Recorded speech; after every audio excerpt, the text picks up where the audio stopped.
Bienvenidos a Negocios con Valor del Colegio de Contadores Públicos de México, donde cada semana abordamos temas relevantes en la voz de especialistas con orientación, consejo y análisis para mantenerte a la vanguardia.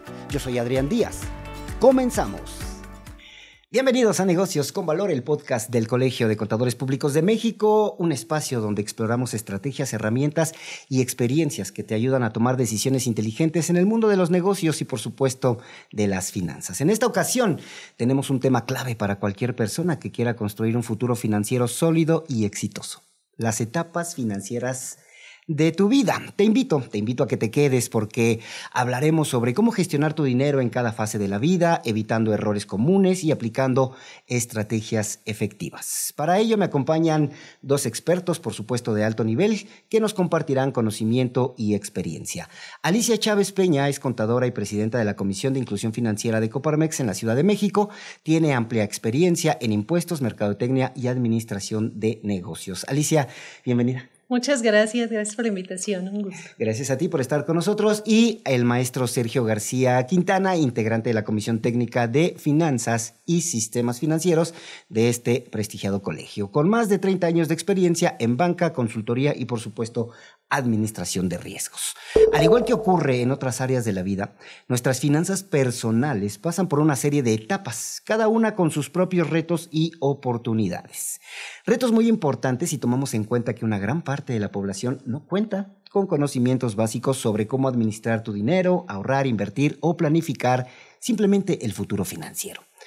Datos de la Comisión Nacional para la Protección y Defensa de los Usuarios de Servicios Financieros, la famosa CONDUCEF, indican que solo 32% de los mexicanos tiene conocimiento básico de finanzas personales. De hecho, México se ubica por debajo del promedio de educación financiera a nivel mundial, de acuerdo con la OCDE. Mi querida Alicia, empezamos contigo, por supuesto, bienvenida. ¿Cuáles son las principales etapas financieras de la vida y por qué es importante conocerlas?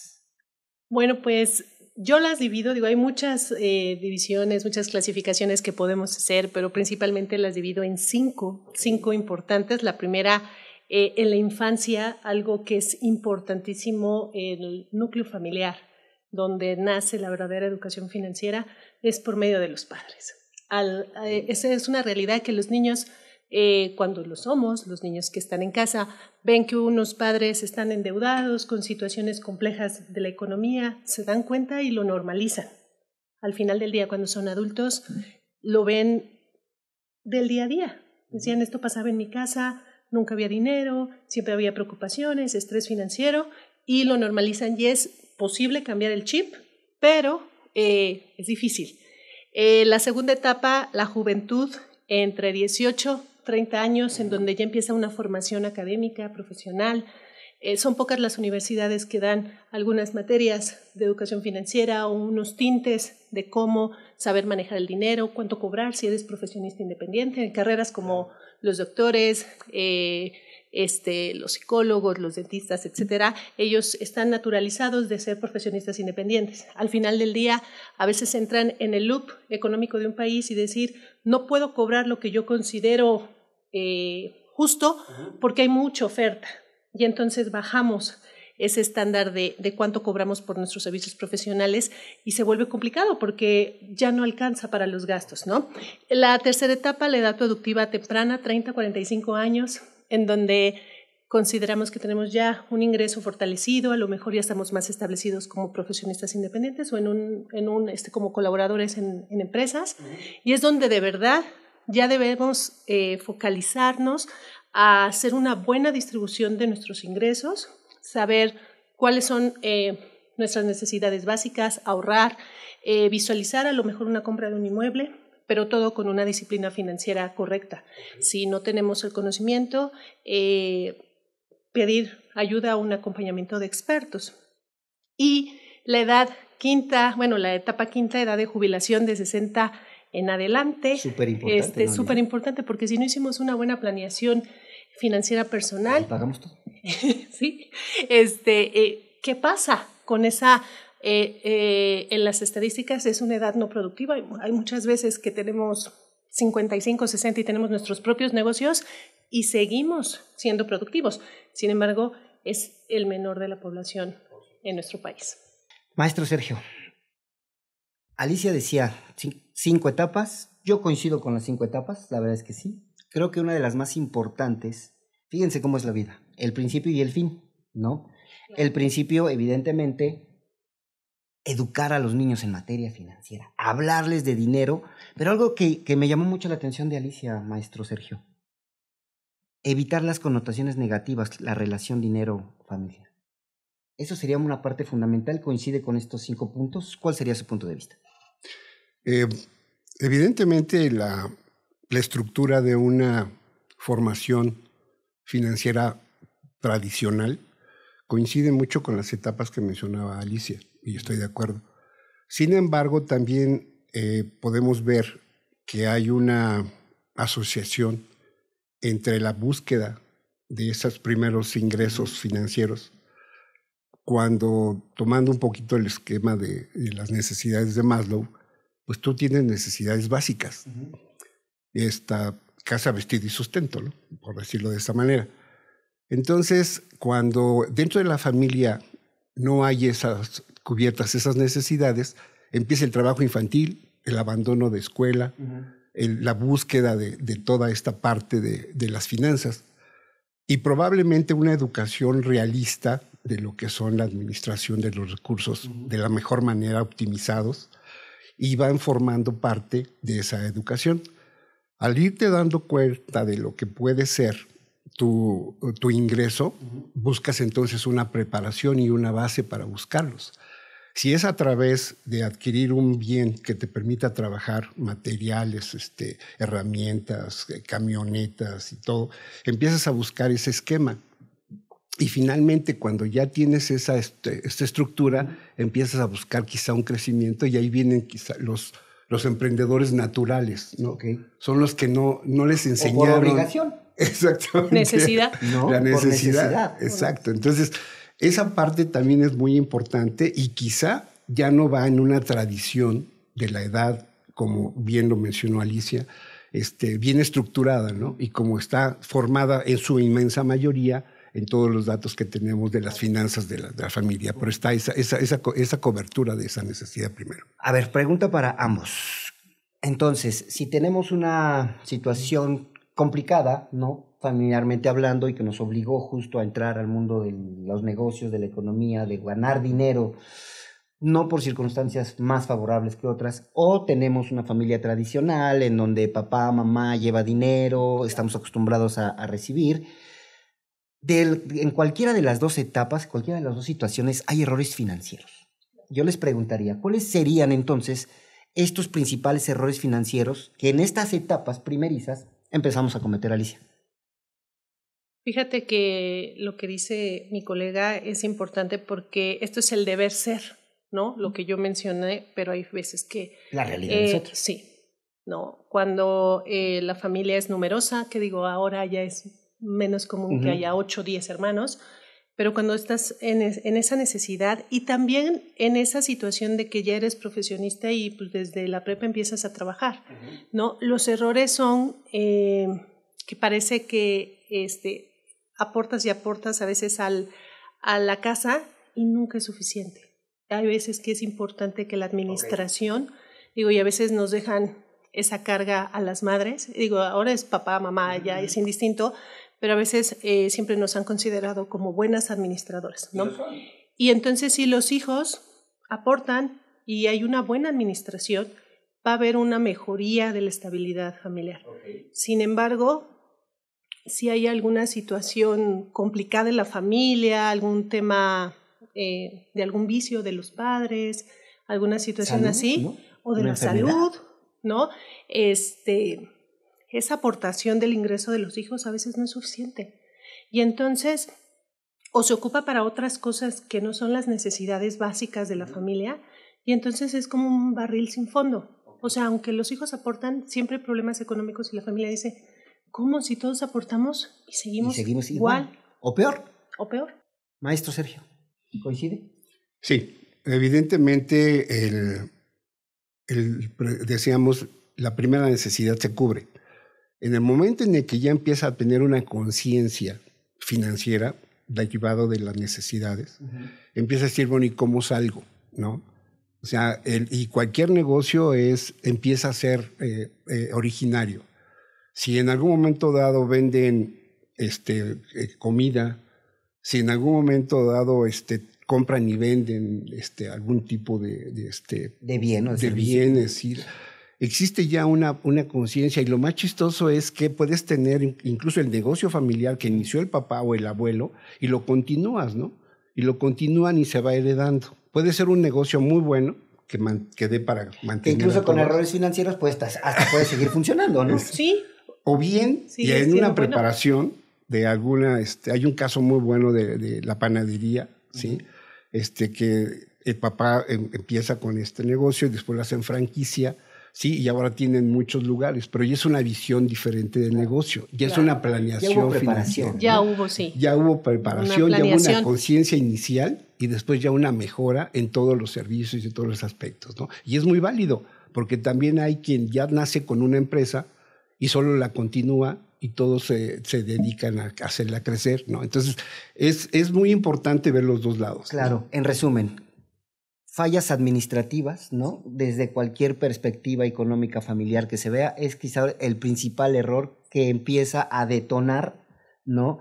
Diferentes circunstancias con respecto a la relación familia-dinero, empresa familiar-dinero, o incluso la misma situación familiar individual, quizá, ¿no? Tú, maestro Sergio, tú, Alicia, un servidor, con mi propio dinero, ¿no? Claro. Si no me sé administrar, no voy a llegar a ningún lado. Ese sería el punto medular. Segunda etapa, la mencionabas también, forma parte de la adolescencia, ¿no? En donde nos queremos comer el mundo, maestro Sergio, ¿no? Así es la juventud. Creemos que podemos hacerlo todo y creemos que podemos quizá ser económicamente hablando poderosos, ¿no? Autosuficientes. Independientes. La realidad es otra. ¿Por qué no llegamos? ¿Cuál sería en esta etapa el principal error que estamos viendo justamente en esta etapa? Alicia. La educación financiera en casa, yo recuerdo cuando empecé a trabajar, mi papá me decía, aunque ganes poquito, porque entré como becaria de impuestos, y tienes que aportar a la casa. Okay. O sea, aunque no hubiera en ese momento una necesidad como tal, yo creo que la formación de la familia o los principios o valores que se inculcan es importante.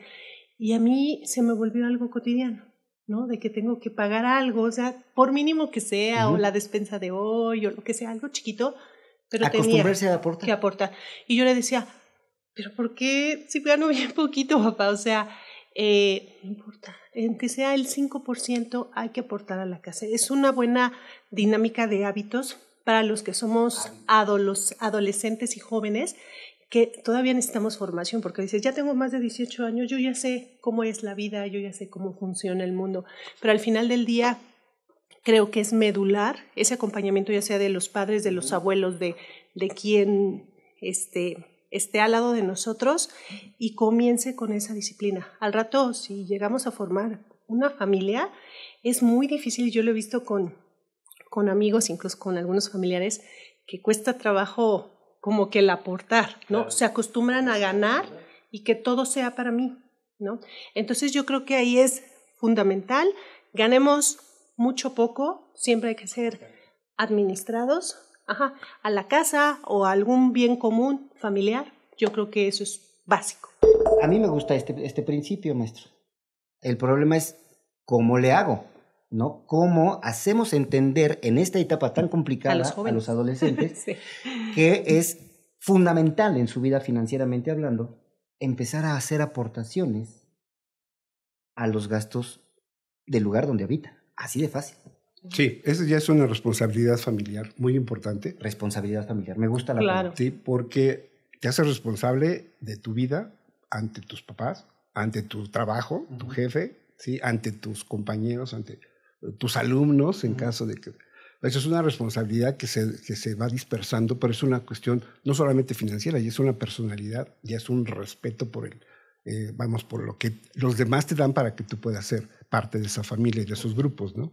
Pero yo creo que también hay un punto muy importante es cómo te ves. Tú te ves ahorita, quizás dices, bueno, pues 18, 19, 20, 30, en esta parte de la era productiva. De la ¿no? juventud. Sí. Entonces dices, bueno, hay una pregunta que todos debemos hacernos. Bueno, yo ya en esta época ya no, pero pues, finalmente al principio sí. Decir, ¿cómo quiero estar o cómo me veo dentro de 30 años que empiezo a trabajar? Pero ¿sabe qué, maestro? Es que esa pregunta no nos la hacemos o no nos obligan a hacérnosla, ¿no? O sea, ese es el problema y justo claro. Empiezo con lo que arrancamos este podcast. Al final de nuestra etapa financiera lo estamos lamentando. Entonces, valiosísimo su consejo. Hay que empezar a preguntarse cómo me quiero ver. Claro. No solamente en mi etapa final, maestro. No, en los próximos 2 años, en mi próximo empleo. Es decir, sí. Corto, mediano y largo plazo, ¿no? O sea, sí. Es fundamental enseñarle a los hijos a hacerse esas preguntas, maestro. Sí, y quizá una parte fundamental dentro de las empresas y todo como personas, y en todo tipo de relaciones, es que doy primero para yo recibir a cambio un ingreso, un trabajo, un reconocimiento, y que eso me sirva para poder formar mi capital, mi patrimonio, y poder decir, ok, sí, entre más trabajes, ¿sí? Y cuides eso, obviamente, pues lo que te cuesta mucho trabajo ganar, también vas a tener mucho cuidado en cómo gastarlo, ¿no? Por supuesto. Ese punto es fundamental. Alicia, en resumen, las primeras 2 etapas es la formación del individuo, ¿no? En materia financiera. Pero los papás no entendemos esta importancia. Dinos un consejo para poder meter de manera positiva a los niños en este sistema financiero familiar para que vayan aprendiendo, 1, a administrarse, 2, a que el día que empiecen a trabajar sepan que tienen que aportar porque es para bien de ellos y del hogar. Hacerlos responsables de ese tipo de situaciones familiares, es decir, seguimos con la cultura de la sobreprotección en nuestro país. No sobreproteger a los niños. Que sigue estudiando, ¿no? ¿Para qué trabajas? Si no hay la necesidad. ¿Dices que hay que presionar? No presionar, sino dejar el cauce normal, ¿no? Hay veces que hay compañeros que ya trabajan, profesores que también lo recomiendan, oigan, aunque estén en los primeros semestres, ya comencemos a tener experiencia y hacerlos responsables de, ok, ¿ya trabajas? También tenemos obligaciones, ¿no? Entonces, que no caigamos en ese algodón que luego tenemos los padres sobreprotectores, ¿no? Sí, y del vivir el hoy y el ahora, ¿no? Los jóvenes es de, yo no sé si me vaya a morir mañana, que tengo ahí un ahorro y pues me voy de viaje de mochilazo y renuncio a mi empleo. Yo creo que esa formación de decir, es bueno viajar y disfrutar, pero ¿y qué pasa si vives 80 o 60 años más? ¿Qué pasa, no? ¿Cómo voy a vivir? Dejar que sean responsables, exactamente, y si se puede dar el apoyo económico con alguna meta financiera que tengan, ¿no? Un auto, ¿no? Una situación, un viaje, una maestría. Algo aterrizable, ¿no? Que también cooperen. Porque también si tenemos, o si están becados, bueno, está perfecto, tienen un buen promedio o de deporte, qué bueno, pero sí hacerlos partícipes. Ok, yo te pago esto, me gusta. ¿Qué vas a pagar tú? ¿No? Claro. Que aporte. Maestro Sergio, ¿predicar con el ejemplo? ¿Lo que nos quiso decir Alicia? Sí, fíjate que, tomando muy en cuenta el comentario que dice Alicia, otra forma de hacerlos responsables es que ellos mismos empiecen a invertir. También pedir que si puedes comprar un terreno, si puedes comprarte tu departamento, si puedes pagarte un posgrado, si puedes, o sea, esa forma, sí dices, ok, aporta, pero también apórtate a ti, ¿no? Págate a ti. Págate a ti y prepárate. Y sobre eso, entonces empiezas a tejerle el futuro, porque no dices, ok, no me lo des todo, pero una parte, úsala en ti, en tu preparación, en tu patrimonio, en tu formación, en tú cómo te ves y cómo vas a poder enfrentar esto que a todo mundo asusta, que iban a tener ya no iba a haber pensiones del IMSS ni del ISSSTE, claro, sino era solo la parte del Afore, y que todo el mundo decía, bueno, pues la tasa de reemplazo es tan chiquita que no me va a alcanzar para nada, que ahora ya cambió con todos los planes gubernamentales. Pero aún así no nos va a alcanzar. Pero aún así, sí. Entonces, esa conciencia que empezó a crear, empezó a llevar a un 52%, por ejemplo, ya de los 18 y mayores, de ahorrar, ¿no? Y tienen hombres y mujeres ya en ambos sexos, ellos ya tienen la posibilidad, esa intención de ahorrar, ¿no? Eso es algo muy importante. Ya ha habido también un cambio de mentalidad. No se endeudan muchísimo. Claro, sí hay quien gasta más de lo que gana, pero sí también hay quien tiene un pequeño ahorro de una quincena y la minoría de 2 o 3 meses. Pero finalmente ya hay una conciencia, sí ha habido un cambio muy importante en este manejo ya financiero que están haciendo. Sí es cierto que empiezan a gastar y a viajar, porque eso es un factor muy importante que ahorita tienen los jóvenes, en esa convivencia donde su familia son los amigos, no tanto a la familia consanguínea directa, ¿no? Entonces son grupos diferentes, pero aún con todo eso existe ya una conciencia también ya de qué vamos a hacer, o se reúnen para planear negocios o platicar de negocios, ¿no? Ante el gran reto de decir quién se sale de su trabajo para poner el negocio, que esa es una parte fundamental, ¿no? Esa decisión es de las más difíciles en la vida, ¿eh? Ahora, lo que yo ya tenemos como el molde, ¿no? De lo que podría ser idealmente la educación financiera. Pero necesitamos herramientas, ¿no? Y creo yo que una de las principales herramientas que tenemos en la educación financiera, lo ha dicho el maestro Sergio, es ¿cuánto gano, cuánto gasto? El famoso presupuesto. La gente no sabe hacer presupuestos y esta sería una herramienta fundamental en las primeras etapas de la vida laboralmente hablando, incluso para los niños también enseñarles a hacer presupuestos. Sí, claro. Para que justo sepan cuánto tienen que aportar, justo sepan cuánto tienen que ahorrar para el posgrado o para la casa o para el terreno. Es decir, el presupuesto puede ser la herramienta fundamental para poder cerrar estas primeras 2 etapas. Sí, correcto. Hay muchas distribuciones o presupuestos que se pueden usar. A mí me gusta uno que se llama ley de la riqueza, que es un 70-30. Me gusta, es difícil de lograr vivir con el 70% de lo que ganamos y el otro 30% ahorrar, invertir y a corto, mediano y largo plazo. Okay. Es complicado porque hay veces que se vive con el 100% o sobregirado con tarjetas de crédito. Pero no hacemos presupuestos, por eso se vive exactamente, así. Porque no tenemos un Excel y ahora con la tecnología, con las aplicaciones, tú vas alimentando cuánto vas gastando y te vas monitoreando. Siempre es importante cuando visualizas, porque cuando no lo tienes como que muy enfocado, dices, ni me acuerdo cuánto gasté, cómo le hice. Dicen que de la vista nace el amor. Sí. Y también, maestro, dicen que de la vista resaltan los problemas financieros. Cuando lo ves en un papel, cuando lo ves en un Excel, en una aplicación, cuando realmente estás en el teléfono y dices, Dios mío, esta aplicación me dice que ya me gasté el salario y todavía tengo que pagar la luz y ya no tengo, es ahí cuando tenemos que aprender justo a hacer el famoso presupuesto. Y fíjate que una consecuencia de no hacerlo es el estrés financiero. Claro, y la conducción lo ha hablado mucho. Porque te empiezas a enfermar de gastritis, de colitis, de todo, porque no te alcanza, porque es un círculo vicioso, ¿no? No te alcanza para estudiar porque no tienes dinero y no puedes ganar más porque no has estudiado, ¿no? O no te has preparado. Claro.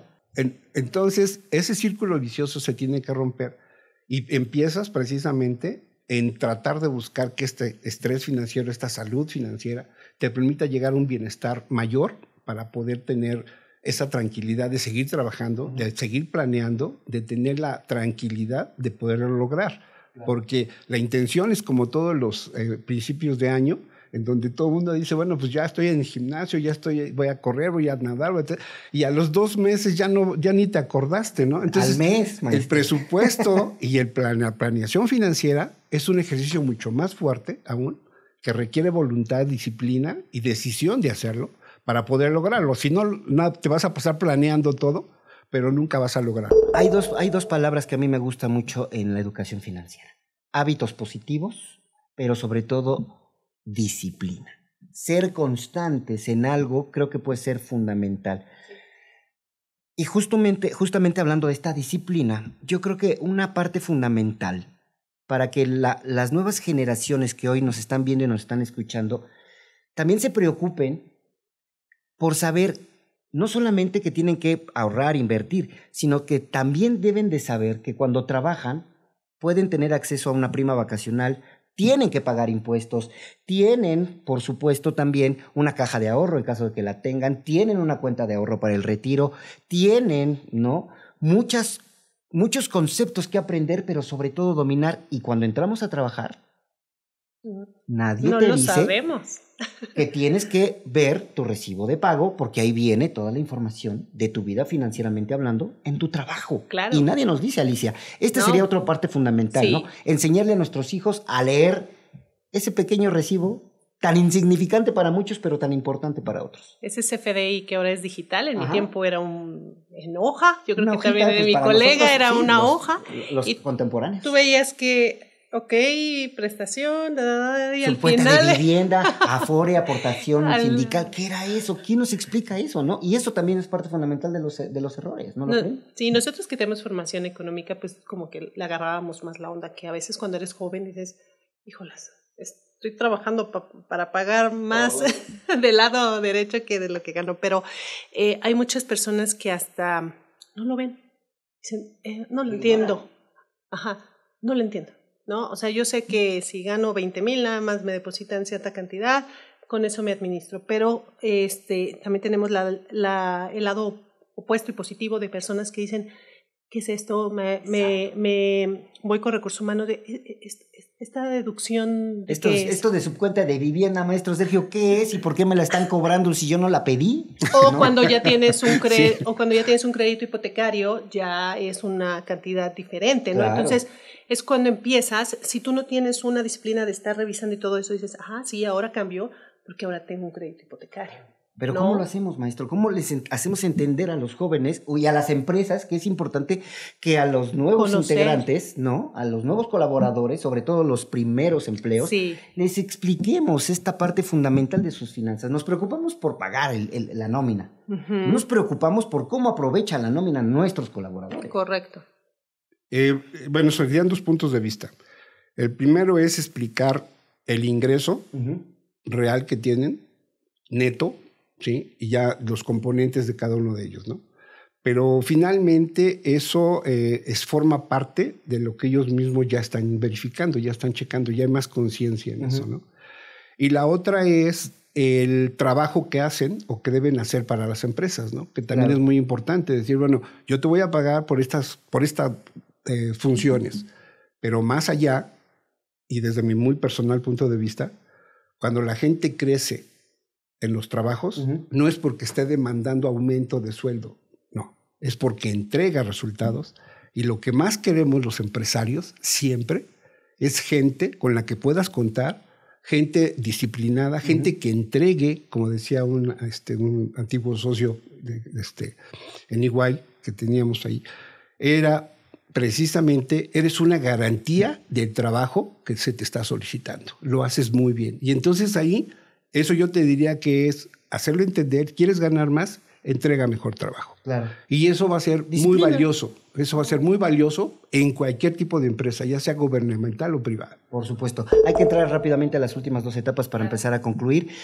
Yo creo que las dos etapas ya se resumirían en una buena conducción de la educación financiera, todo lo que hemos hablado, hablar de presupuestos, evidentemente la disciplina laboral nos va a llevar a un crecimiento sin lugar a dudas, pero yo te diría, ¿cómo hoy hacemos entender rápidamente a los jóvenes que un día se van a retirar y que con el dinero que junten durante toda su vida laboral no les va a alcanzar el dinero?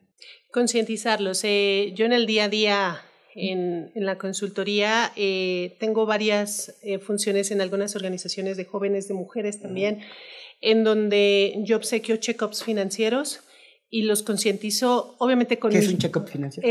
Hacer esa evaluación, es decir, ¿cuánto vales financieramente?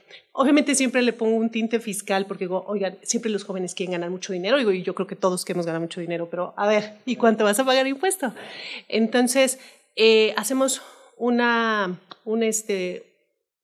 cálculo de decir, ¿cuánto dinero ha pasado a través de tus manos? Entonces hacemos rápido el cálculo. Inicié ganando 10,000, ahora gano 25 o 30,000. ¿En cuántos años de tu vida productiva? ¿Cuánto vales hoy? ¿Cuánto has generado? Y de ahí haces una proyección de ser un promedio de lo que ganas hoy, de aquí a tu vida productiva. Yo tengo 41 años, imaginemos que de aquí a 65, ese lapso de años por mi actual sueldo, lo multiplicas, eso es lo que yo valgo. Alicia Chávez es lo que valgo financieramente. Es lo que yo voy a producir de aquí a los 65 años. ¿Qué pasa si algo sale mal? Claro. ¿Qué pasa si yo dejo de trabajar? Es que eso no nos preguntamos. ¿Qué pasa si me enfermo?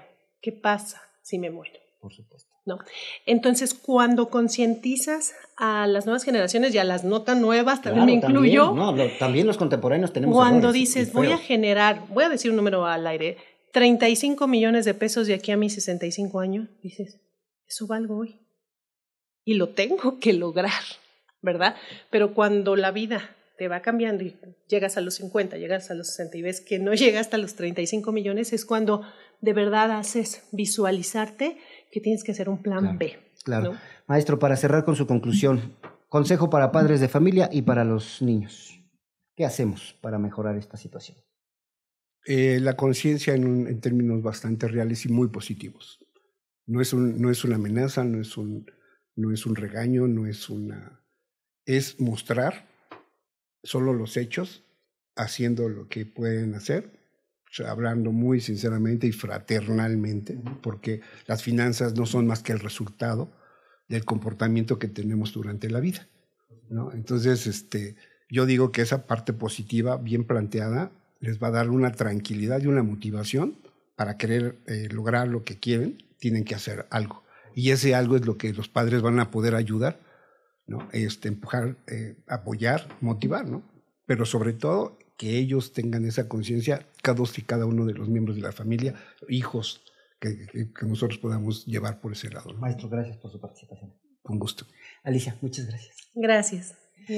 Y por supuesto a ti que nos estás viendo y escuchando a través de Negocios con Valor, la conclusión sería, habla con tus hijos de educación financiera, mételos al sistema financiero familiar, que sepan ahorrar, que sepan distribuir, que aporten cuando trabajen y sobre todo la relación dinero-persona siempre en positivo, nunca en negativo. Que tengan una muy buena jornada de trabajo y donde quiera que nos vean y nos escuchen, ya lo saben, esto fue Negocios con Valor, el podcast del Colegio de Contadores Públicos de México. Nos vemos y escuchamos en la próxima. Hoy aprendimos más de educación financiera. Gracias por escuchar Negocios con Valor del Colegio de Contadores Públicos de México. Si te gustó este episodio, dale like y suscríbete en YouTube y Spotify. Nos escuchamos la próxima semana.